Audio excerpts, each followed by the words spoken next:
आज मैं आपके लिए बना रही हूँ चॉकलेट एक्लेयर्स। काफ़ी दफ़ा मुझसे रिक्वेस्ट की गई थी। पाकिस्तान में इसे कहा जाता है क्रीम पफ्स, अब्रॉड में हम इसे कहते हैं चॉकलेट एक्लेयर्स भी कहा जाता है। यहाँ पर आप देख लें चीज़ें रो में लगाई हुई। सबसे पहले जो है इसकी पेस्ट्री हमने जो बनानी होती है उसके लिए आपको चाहिए होगा यहाँ पर पानी, अंडे यानी कि एग्स, प्लेन फ्लावर यानी कि मैदा, मक्खन यानी कि बटर अनसॉल्टेड है, और साथ में आपको चाहिए होगा नमक यानी कि सॉल्ट। जो इसकी हमने फिलिंग करनी उसके लिए आपको चाहिए होगा यहाँ पर डबल क्रीम, ये विपिंग क्रीम भी इसे कहा जाता है, हैवी क्रीम कहते हैं। बहुत ईजिली आप इसको बीट कर सकते हैं। इसे आप रख देंगे फ्रिज में जब तक कि हमारी पेस्ट्री तैयार हो रही होगी। और साथ आपको चाहिएगा इसके लिए आइसिंग शुगर यानी कि पाउडर शुगर, वनीला एसेंस या एक्सट्रैक्ट्स, आपको जो आपके पास अवेलेबल है। टॉपिंग जो होती है उसके ऊपर आपको पता है चॉकलेट सा सॉस होता है, गनेश डलता है, तो उसके लिए आपको चाहिए होगा कुकिंग चॉकलेट, दैट्स कोको की होती है, 100% कोको है, हल्का सा इसमें मीठा होता है। बटर आपको चाहिए होगा यानी कि मक्खन, और पाइपिंग बैग का इस्तेमाल करेंगे। आपको दिखाते हैं इसको बनाना। पैन ले लीजिएगा, उसमें मैंने पानी ऐड कर दिया हुआ है, ये आप देख सकते हैं। बीच में जा रहा है जो हमारा मक्खन है, अनसॉल्टेड बटर जा रहा है। साथ ही इसमें डालेंगे आप सॉल्ट यानी कि नमक, और आपने इसे यहाँ पर तब तक कुक करना जब तक कि मक्खन जो है परफेक्टली बीच में डिज़ोल्व हो जाना चाहिए, यानी कि मेल्ट हो जाएगा यहाँ पर। और फ्लेम आप यहाँ पर रखेंगे मीडियम पर। यहाँ पर देख लें परफेक्टली मक्खन मेल्ट हो चुका है पानी के अंदर में। चूल्हा मैंने मीडियम पर रखा हुआ है। अब आप इसमें ऐड करेंगे जो आपका प्लेन फ्लावर है, और प्लीज़ ख्याल रखिएगा चूल्हे को आपने मीडियम पे रखना है, और बहुत तेज़ तेज़ आप इसमें चमचे को हिलाते हैं। ये देखें, ये डाल लेने के बाद आपने इसमें चमचा यूँ ही तेज़ तेज़ हिलाना है ताकि कोई लम्स ना रह जाए। और इसके अंदर आप इसको परफेक्टली मिक्स करेंगे। थोड़ा सा मसल की ज़रूरत है, ये देखें। साथ ही बीच में आपका डो बनना शुरू हो जाता है। इसको परफेक्टली मिक्स कर लें ताकि कोई लिक्विड नहीं होना चाहिए इसमें, और कोई लम्स ना हो। और अच्छी तरह इसको मिक्स कर कर आपने ठंडा होने देना है, ताकि फिर जो है इसमें हमने अंडे ऐड करने। फ़िलहाल अंडों को हम ऐड नहीं कर रहे, तो यही एक इसका ख़ास अमल है जो आपको फॉलो करना है कि इसमें लिक्विड ना हो। चमचा आप फुल इस तरह हिलाते जाएंगे। वुडन स्पून इस्तेमाल कीजिएगा, बहुत ईजी हो जाता है आपके लिए। और नीचे चूल्हा फ़िलहाल मीडियम पर है, जलने ना पाए आपका डो। और इसको सिर्फ 1 से 1.5 मिनट दे दें, या देख लें जिस तरह आपको लगे कि पानी बीच में डो में नहीं है और डो खुश्क होकर के इकट्ठा। परफेक्टली आपका यहाँ पर बन चुका है ये डो। अब आप इसे एक साइड पर रख देंगे ताकि थोड़ा ठंडा हो जाए। इसी पैन में इसको ठंडा हो जाने दें, फिर इसी में हम जो है अंडों को ऐड करेंगे, ताकि जब हमने इसकी जो पेस्ट्री बनानी होगी तो इसे अब ठंडा देख लें कि इसको आपने बिल्कुल कम्प्लीटली ठंडा नहीं होने देना, सिर्फ हल्का सा वार्म हो ये। अब आप क्या करेंगे, इसमें एक एक करके आप ऐड करेंगे जो आपके एग्स हैं। और अगर आप चाहें तो आप इसको मैनुअली जिस तरह मैं कर रही हूँ विद अ वुडन स्पून आप इसको मिक्स कर सकते हैं। अगर आपको इस तरह मुश्किल लगता है तो you can always use electric वाला जो हैंड का होता है, ये भी आप बीटर इस्तेमाल कर सकते हैं। अगर आपके पास में मेरी तरह एक मशीन है फुल जिसमें डो बनाया जाता है तो आप वो भी इस्तेमाल कर सकते हैं। तो ये देख लें, आहिस्ता आहिस्ता इसमें आप एग्स ऐड करते चले जाएंगे, और जो है जो पेस्ट्री हमने इसकी बनानी है वो उसका बैटर तैयार होता चला जाता है। एक एग चला गया, इसी तरह तमाम एग्स बारी बारी डालें और अच्छी तरह इसको आप मिक्सअप कर लें। साथ ही आपको चाहिएगा एक बेकिंग ट्रे जिसके ऊपर आप लगाएंगे पार्चमेंट पेपर या बेकिंग पेपर लगा लेंगे। और देखिए काफ़ी दफ़ा ये होता है कि आप लोगों के पास में पाइपिंग बैग्स नहीं होते, तो आपकी लाइफ इजी करने के लिए मैंने आपको यहाँ पर दिखा दिया हुआ है कि मेरे पास जिप लॉक बैग था, उसमें मैंने अपना जो पेस्ट्री का डो है वो डाल करके आप क्या करेंगे, साइड से इसको थोड़ा सा यूँ टाइट कर लें, और नीचे जो है आप देख लें थोड़ा इसको पीछे करेंगे with the help of your thumb, और सिजर्स के साथ में आप इसको यहाँ से यूँ काट लीजिएगा। काट लेने के बाद आप क्या करेंगे, इसको ज़रा यूँ घुमा देते हैं ट्रे को। तकरीबन 8 से 9 सेंटीमीटर जो है लॉन्ग हम बनाएंगे। इसमें डो में जितने बनते हैं हम बना लेते हैं। तो आप इसको जो है यहाँ से देखें स्क्वीज़ करेंगे और यूँ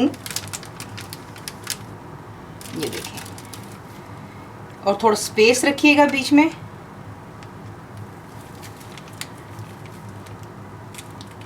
इससे इनको पाइप आउट कर लेते हैं और फिर इन्हें बेक करेंगे प्री हीटेड ओवन में, जैसा कि मैं आपको बता चुकी हुई हूँ। ये देखें, दैट्स परफेक्टली फाइन।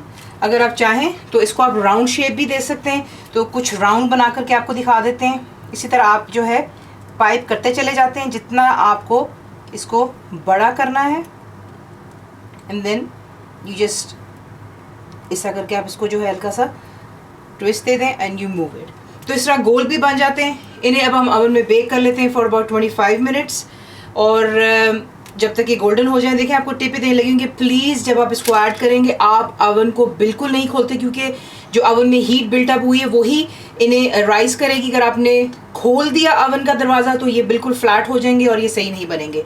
तो अब इन्हें बेक करके हमारी जो पेस्ट्री है वो तैयार हो रही है। हम क्या करेंगे, हम यहाँ पे चॉकलेट का गनेश बना लेते हैं। पानी, this is called double boiler.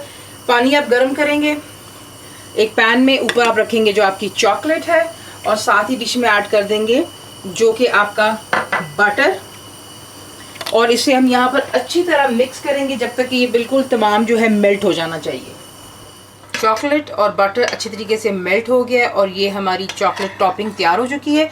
इसे उतार कर एक साइड पर कर लेते हैं और आप देखते हैं कि हमारे जो पेस्ट्रीज हैं वो कहाँ तक पहुँची। परफेक्टली हमारी यहाँ पे जो है चॉकलेट ग्लेज के लिए उसकी श्यू पेस्ट्री तैयार हो चुकी है। ये देखें, अगर आपको इसकी आवाज़ आ सके तो ये देखें, इसको हॉलो होना चाहिए।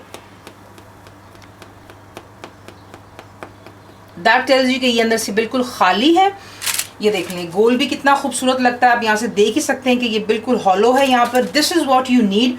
अब आप क्या करेंगे, इसे यहाँ से उठा करके जो आपका वायर का रैक है इस पर यूँ उल्टा करके आप इसे रखते चले जाएंगे ताकि थोड़ा ठंडा हो जाए, और बाकी का भी जो हमारे डो बची हुई है उसकी बना लेते हैं हम यहाँ पर अपनी बाकी की पेस्ट्रीज, और फिर आपको दिखाते हैं नेक्स्ट क्या। जो पफ की पेस्ट्री है वो ठंडी हो रही है, यानी कि चॉकलेट ग्लेज के लिए। तो हम क्या करेंगे, क्रीम फ्रिज में से निकाल ली मैंने, इसमें हम ऐड करेंगे जो हमारी आइसिंग शुगर है, और साथ ही बीच में जाएगा थोड़ा सा वनीला एक्सट्रैक्ट या एसेंस जो आपके पास अवेलेबल है, और इसे आप तब तक बीट करेंगे विद इलेक्ट्रिक विस्कर के साथ में ताकि ये बिल्कुल थिक और गाढ़ा हो जाएगा, और फिर आपको दिखाऊंगी कि गाढ़ा हो जाने के बाद किस तरह। आप देख लें कि क्रीम परफेक्टली आपने इतना इसको अच्छी तरह बीट करना है कि ये गाढ़ी हो जाती है। और आप क्या करेंगे, जो आपके यहाँ पर पफ पेस्ट्री के स्प्रिंग्स हैं ये आप देख लें, जब इसको खोलते हैं ये देखें, it needs to be hollow. यूँ खाली होगा तब इसका मतलब ये परफेक्टली बेक हो चुके हैं। इनको तमाम को आप इसी तरह, इवन जो राउंड वाला ये देखें कितना खूबसूरत लग रहा है ये देखें, देखा आपने, यही इसका ट्रिक है। इसलिए आपसे कहा कि जब आप उसे बेक करने के लिए डालते हैं प्लीज़ कोशिश कीजिएगा कि बिल्कुल आप अवन को नहीं खोलेंगे, वरना जैसे ही फ्रेश एयर अवन में जाएगी ये बिल्कुल बैठ जाएंगे। इसको जो है, क्योंकि इसमें कोई सेल्फ रेजिंग जो फ्लावर नहीं है या ऐसी कोई चीज़ एजेंट नहीं जो उसको राइज़ करता है, ये खुद ब खुद हीट की वजह से राइज़ होता है। तो यही एक ट्रिक है।